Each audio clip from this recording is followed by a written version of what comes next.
चतुर्थस्कन्धः अथ द्वितीयोऽध्यायः फ्रम् श्लोक 1 विदुर उवाच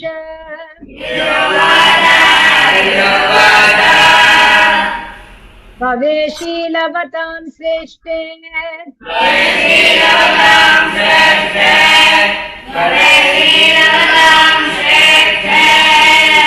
दक्षो दुहितृवत्सलः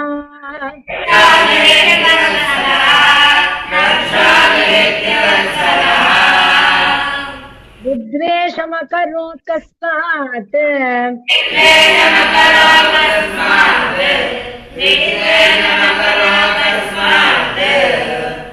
नादृत्यात्मजां सती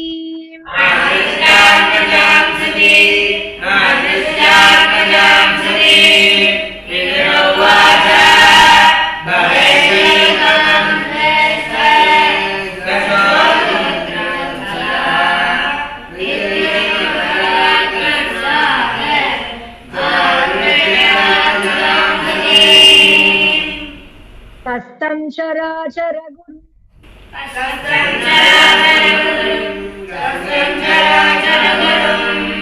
निर्वैरं शांत विग्रहम्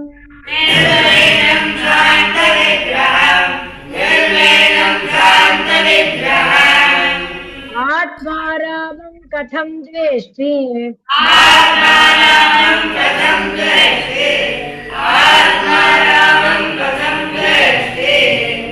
जगतो दैवतं महत्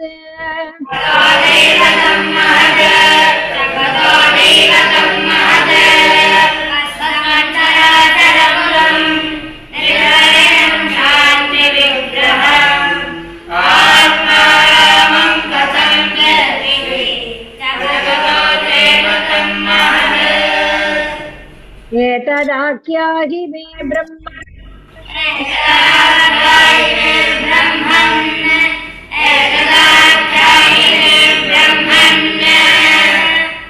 मातुः श्वशुरस्य च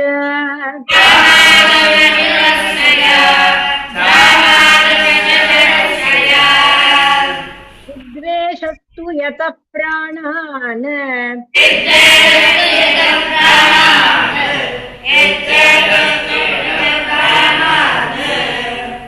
त्यजेदुस्त्यजान् सती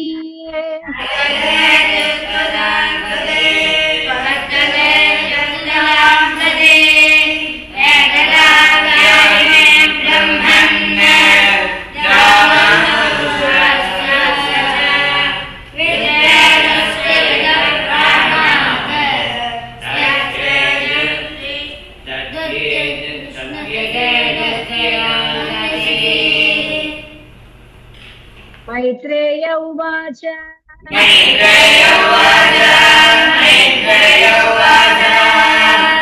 पुरा विश्वसृजां सत्रे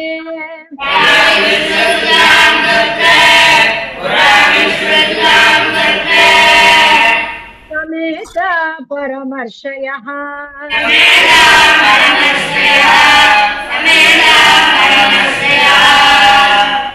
तथा मरगणा सर्वे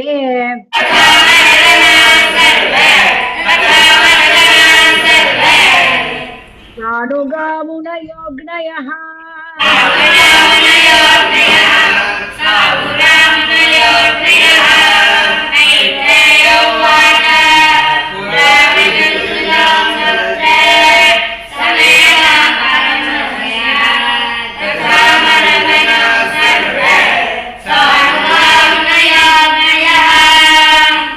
तत्र प्रविष्टं ऋषयः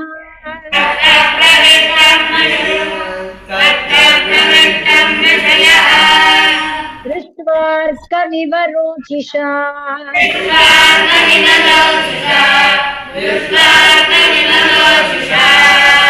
राजमानं वितिमिरम्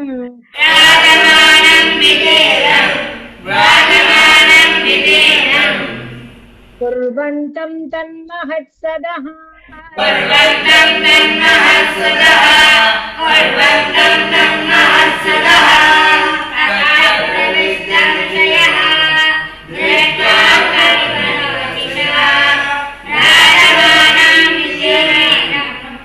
Thank you. प्रतिष्ठन् सदस्यास्ते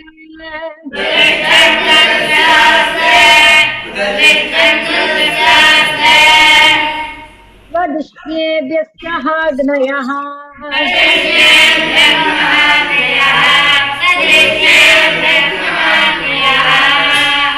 ऋते दिविंशं शर्मं च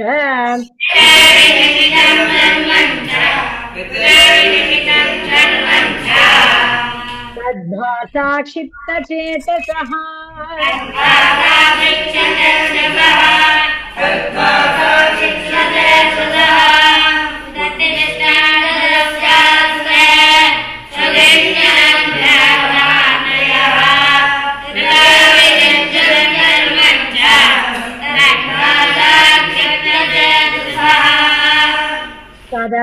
सदसस्पतिभिर्दक्षः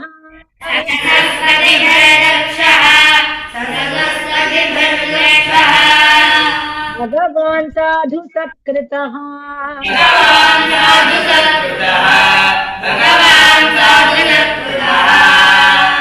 अजं लोकगुरुं नत्वा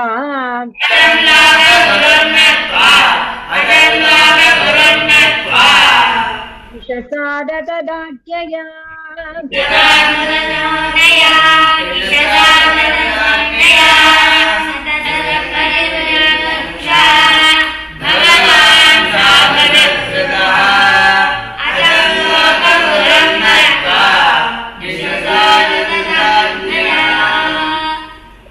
निषन्नं मृडं दृष्ट्वा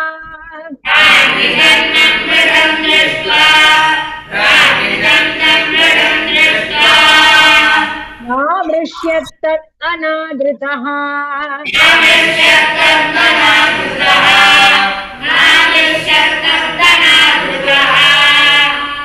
उवाच वामं चक्षुर्भ्याम्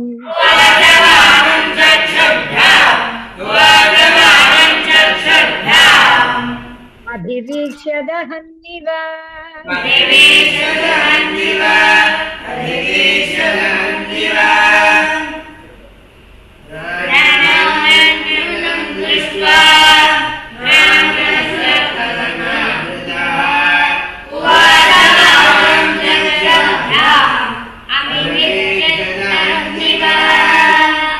श्रूयतां ब्रह्मर्षयो मे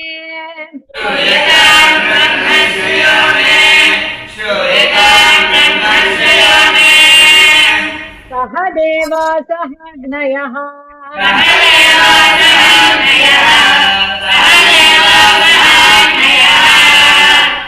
साधूनां ब्रुवतो वृत्तम्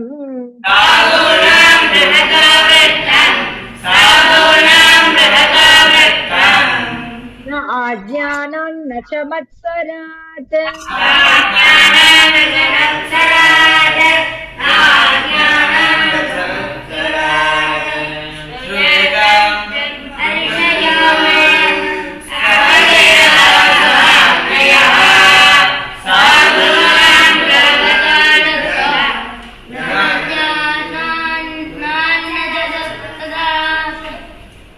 अयं तु लोकपालान्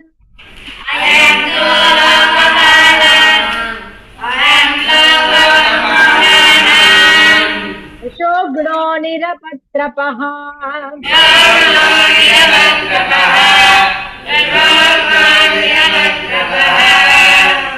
तद्भिराचरितः पन्था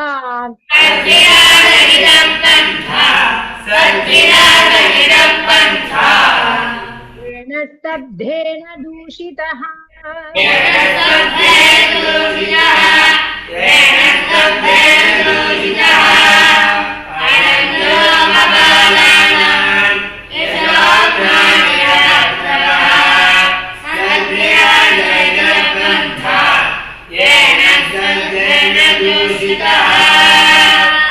एष मे शिष्यतां प्राप्तः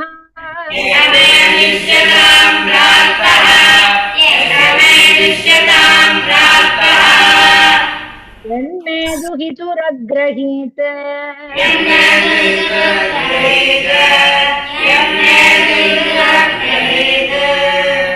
पाणिं विप्राग्निमुखतः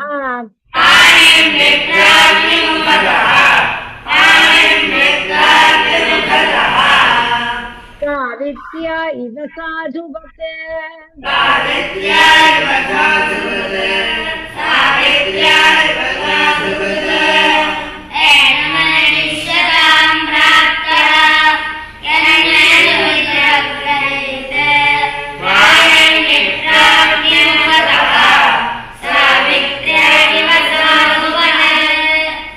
गृहीत्वा मृगशावाक्ष्याः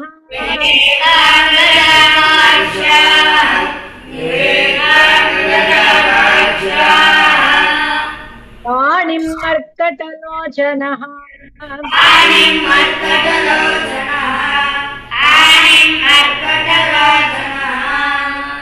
प्रत्युत्थानाभिवादार्हे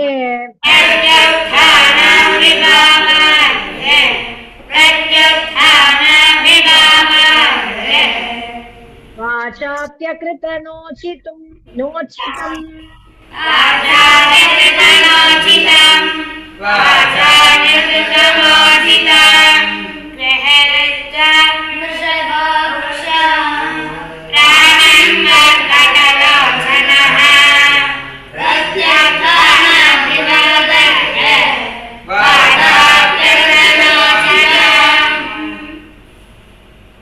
लुप्तक्रियाया शुचये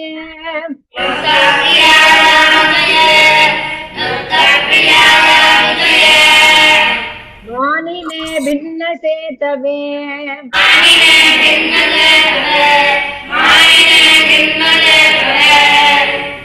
अनिच्छन्नप्यदां बालाम्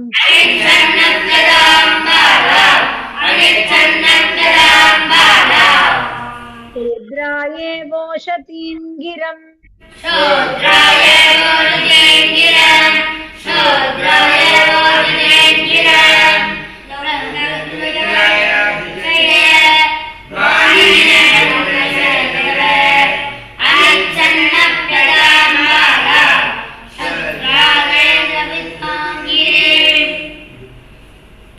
शूद्राये वोषतीं गिरम्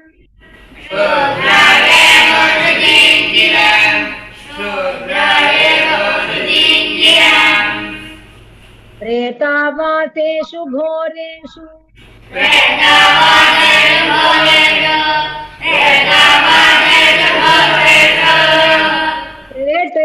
प्रेतैर्भूतगणैर्वृतः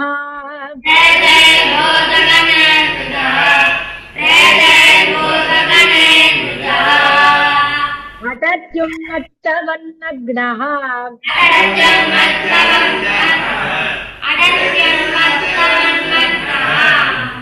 युक्तकेशो हसन्मुदन्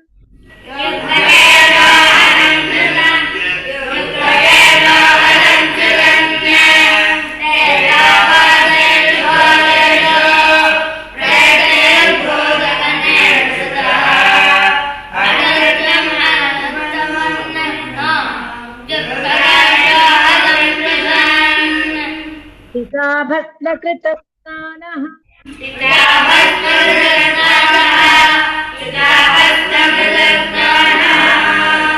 प्रेतस्सन्नः अस्थिभूषणः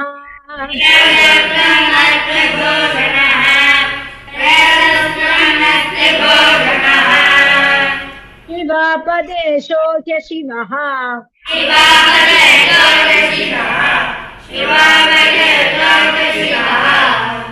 मत्तो मत्तजनप्रियः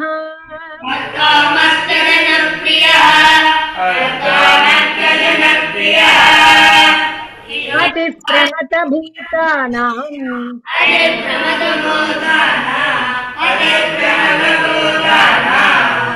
तमो मात्रात्मकात्मनाम्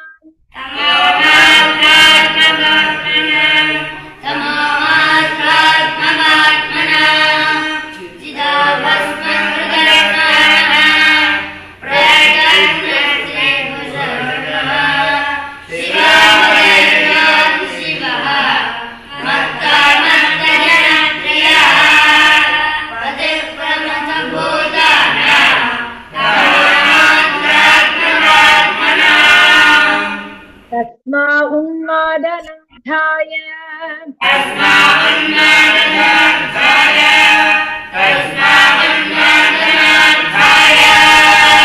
नष्टशौचाय दुर्हृदे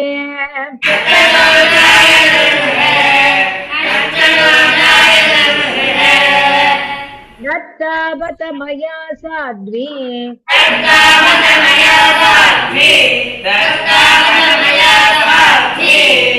चोदिते परमेष्टिना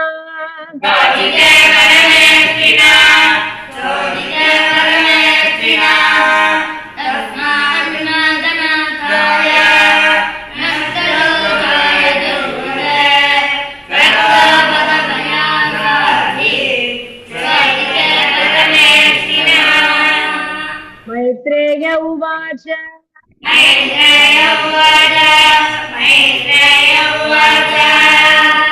विनिन्द्यैवं स गिरिशम्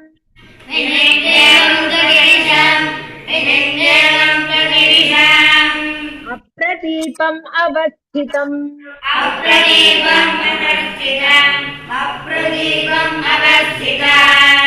रक्षोथाप उपस्पृश्य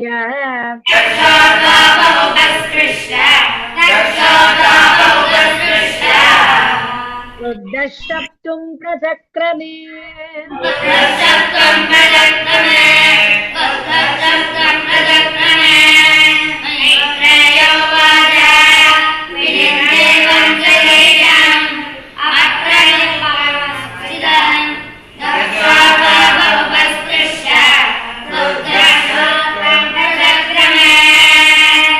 अयं तु देवयजन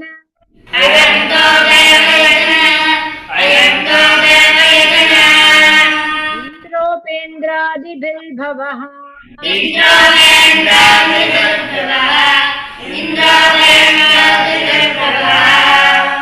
सह भागं न लभताम्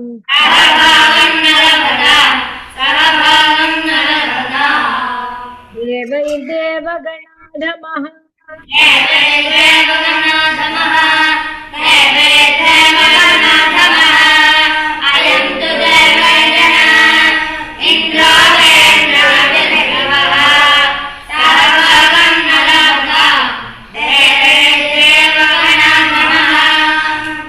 निषिध्यमानस्य सदस्य मुख्यैः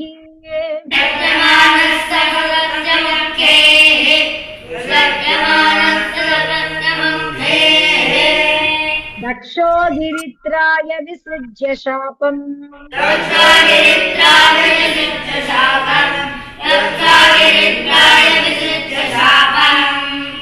तस्माद्विनिष्क्रम्य विवृद्धमन्युः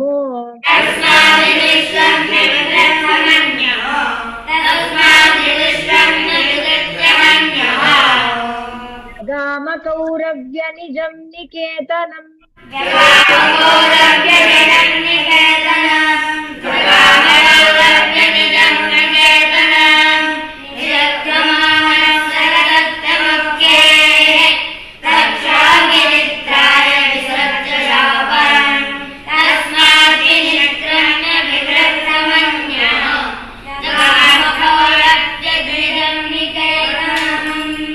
विज्ञाय शापं गिरिशानुगाग्रणीः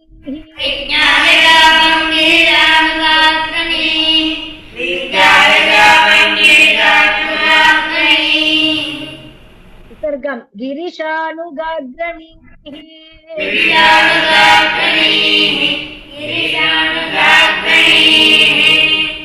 नन्दीश्वरो रोषकषाय दूषितः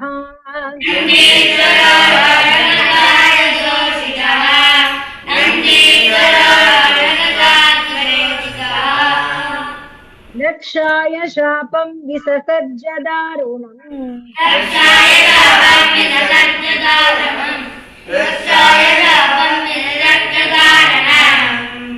येषान्वमोदन्तरवाच्यतां द्विजाः